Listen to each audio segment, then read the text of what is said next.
Good evening, everyone. My name is Priya Khungar, and I'm working as a consultant physiotherapist at Arihant Multi-Speciality Hospital, Nagpur.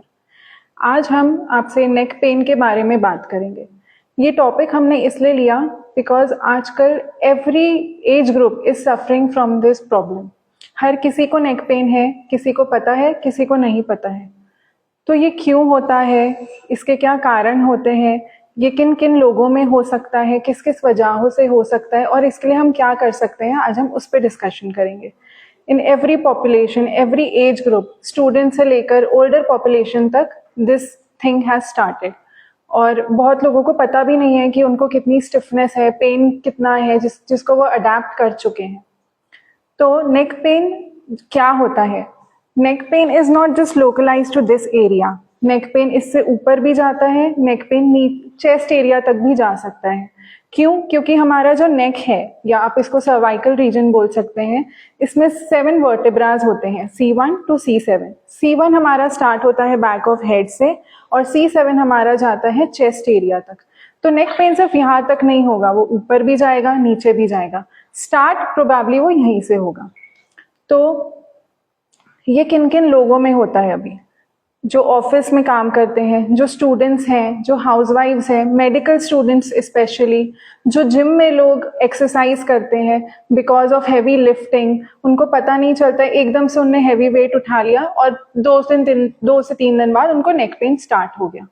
तो ये सब जो हम लोग जाने अनजाने कर देते हैं, उसकी वजह से नेक पेन होता है। अब नेक पेन हम बेसिकली 3 टाइप्स में डिस्क्राइब करेंगे। नेक पेन के वैसे तो बहुत अलग अलग डिसऑर्डर्स हैं, लेकिन हम जो आज डिस्कस करेंगे वो 3 पार्ट्स में क्लासिफाइड है। First is mechanical pain, second radicular pain आता है and third is cervicogenic headache. Mechanical neck pain क्या होता है? मैकेनिकल नेक पेन बेसिकली आपका अर्गोनॉमिक्स, आपका जो पोस्चर है, उसकी वजह से होता है। पोस्चर हमारा जो नेक का है वो लॉर्डोसिस में होना चाहिए, बट बिकॉज हम उसको इतना इग्नोर करते हैं, पूरा टाइम हमारी बेंट नेक है। स्पेशली जो IT वर्कर्स होते हैं, हाउसवाइफ्स होती है, वो जो भी एक्टिविटीज कर रही है, उनका neck is in constant bent position. जो मेडिकल स्टूडेंट्स हैं, पढ़ते पढ़ते उनको रियलाइज नहीं होता है कि कब उनका जो नेक का बहुत इंपॉर्टेंट मसल है ट्रेपेजियस, उसमें कब इतना इन्फ्लेमेशन हो गया और वो अडेप्ट कर जाते हैं। बहुत बाद में उनको पता चलता है कि जब उनका रेंज ऑफ मोशन जो है वो बहुत रिस्ट्रिक्ट हो गया, तब उनको पता चलता है कि नेक पेन स्टार्ट हो गया। तो इसलिए नेक पेन में आपको पोस्चर मेंटेन करना बहुत ज़रूरी है। पोस्चर कैसे मेंटेन होगा? अगर आप कंप्यूटर्स पे काम करते हैं तो आपका जो आई लेवल है that should be on the computer. आपका जो नेक है वो स्ट्रेट होना चाहिए, अगर हो सके तो थोड़ा सा बेंट होना चाहिए पीछे की तरफ। तो ये जो कारण है, ये सबसे ज़्यादा देखने मिल रहा है आज के टाइम में। और इसी के लिए आपको नेक की एक्सरसाइजेज, नेक की स्ट्रेंथनिंग बहुत ज़रूरी है। क्योंकि अगर आपने वो टाइम रहते नहीं की, अगर आपने जल्दी उसको डिटेक्ट नहीं किया, तो अलग अलग कॉम्प्लिकेशंस हो सकते हैं। फिर आपको माइग्रेन हो सकता है, आपको सर्वाइकोजेनिक हेडेक हो सकता है, आपको वर्टिगो तक हो सकता है, जो फिर ठीक होने में बहुत ज़्यादा टाइम लेता है। सेकेंड, हम बात करेंगे आपके रेडिकुलर पेन के बारे में। रेडिकुलर पेन जो है वो भी अगेन यहाँ तक नहीं रहता। रेडिकुलर पेन जो है वो आपके आर्म से होते होते, शोल्डर से होते होते, एल्बो से होते होते आपके फिंगर्स तक जाता है।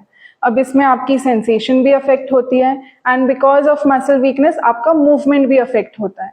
ये मोस्टली यंगर पॉपुलेशन में भी देखने को बहुत मिल रहा है आजकल, और ओल्डर पॉपुलेशन में because of wear and tear ये देखने को मिल रहा है, बट यंगर पॉपुलेशन में इट इज़ वेरी कॉमन।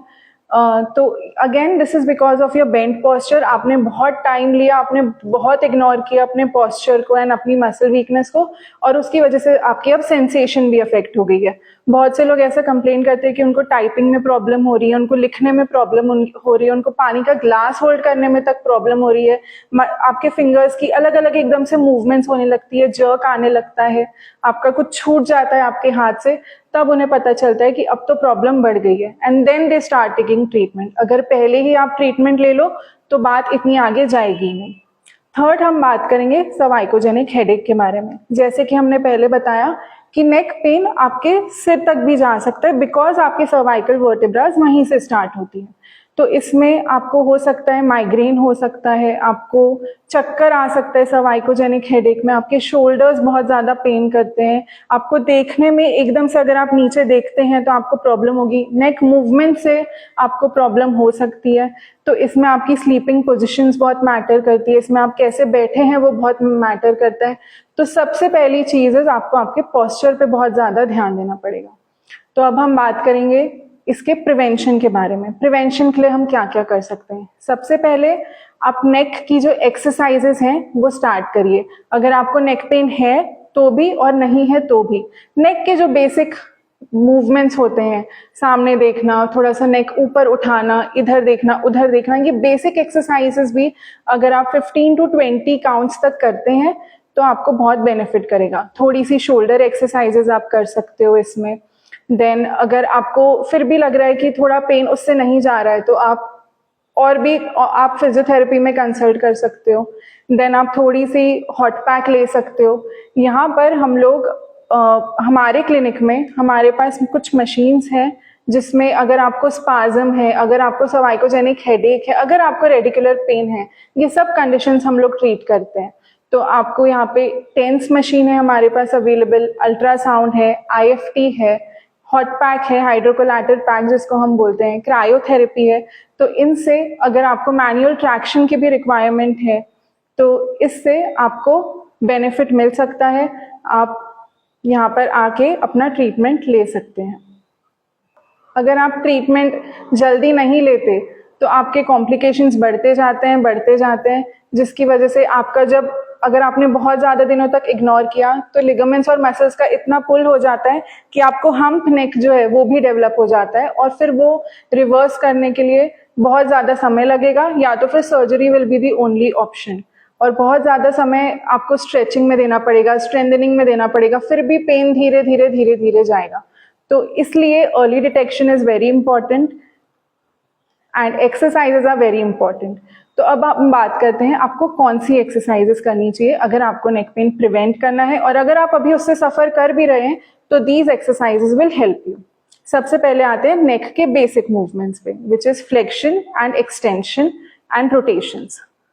1 2, इसके आपको 10 काउंट्स करने हैं। Then 1 2 3, this is cervical extension, इसके अगेन आपको 10 to 15 काउंट्स करने हैं।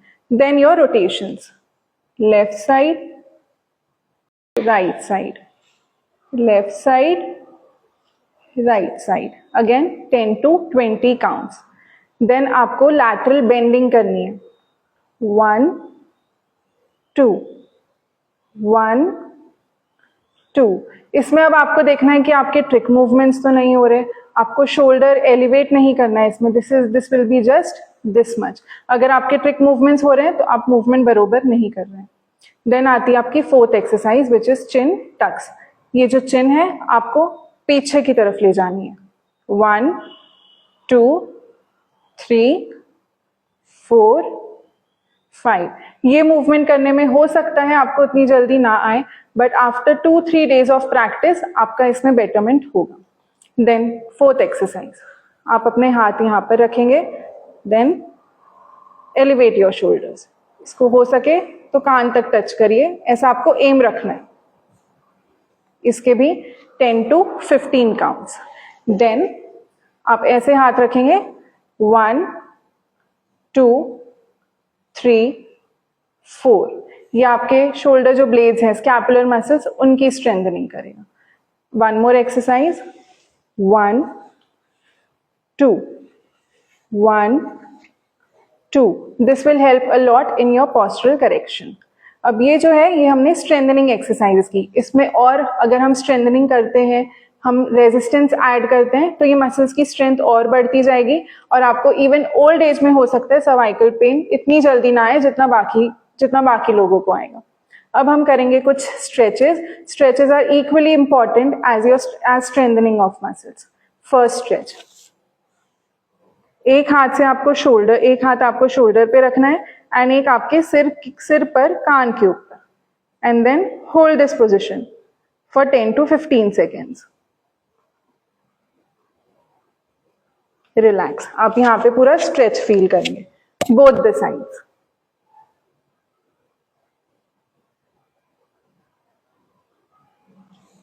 One more stretch. अब इसमें आप गर्दन को उस तरफ रोटेट करेंगे, एक हाथ अगेन आपका शोल्डर पे रहेगा, एक हाथ सिर पर, एंड आप नीचे देखने की कोशिश करेंगे।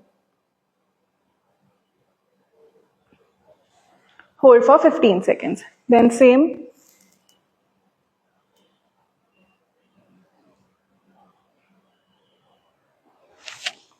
ये स्ट्रेचेस आपको 3 to 5 टाइम्स करने हैं। स्ट्रेंथनिंग एक्सरसाइज के जैसे हम स्ट्रेचेस नहीं करते हैं। स्ट्रेंथनिंग एक्सरसाइज में आप रेपिटेशंस 20 to 15 रखते हैं, बट स्ट्रेचेस आप 3 to 5 ही करते हैं। तो स्ट्रेचेस भी इंपॉर्टेंट है एंड स्ट्रेंथनिंग भी इंपॉर्टेंट है, जिससे आपका पेन एंड स्टिफनेस दोनों कम होगी। Thank you.